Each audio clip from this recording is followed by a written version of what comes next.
Եթե չլինի վախ, ինչու պետք է մարդուն անարդար կերպով պահեն կալանքի տակ։ Այսինքն, եթե որևէ անձ մրցակից վտանգ չի ներկայացնում, նման քայլերի չեն դիմում։ Սա այնքան ակնհայտ է, որ մեկնաբանելու բան չկա, իրավաբանություն չկա սրա հիմքում։ Հետևաբար սա ոչ այլ ինչ է, քան վախի դրսևորում, ուրիշ ոչինչ։ Ըստ ձեզ, ում է ուղղված արտաքին հետախուզական ծառայության այդ հայտարարությունը եւ արդյոք այս հայտարարությամբ իշխանությունը փորձում է փող պատրաստել ընդդիմության, մասնավորապես ուժեղ Հայաստանի նկատմամբ որևէ գործողությունների դիմաց։ Անկեղծ ասած չեմ կարող մեկնաբանել, ում է ուղղված, ինչ է ուղղված, նորից եմ կրկնում, փորձենք լավատեսությամբ տրամադրվել, մեր նմանատիպ քայլերը նաեւ մեր հանրությանը ուշքի բերելու միտում ունեն, այն հատվածի մասին է խոսքը, որոնք դեռևս չեն գիտակցում ինչ է կատարվում, եւ երբ որ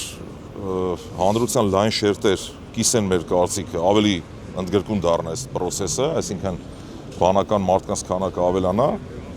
բնականաբար որևէ մեկը որևէ բան չի կարող անել անարդար, ապօրինի եւ այլն եւ այլն։ Թե ում է ուղղված, ապրենք կտեսնենք, չգիտեմ, չեմ կարող ասել։ Բաժանորդագրվեք Արմատ մեդիայի ալիքներին YouTube-ում, Facebook-ում, Instagram-ում եւ Telegram-ում։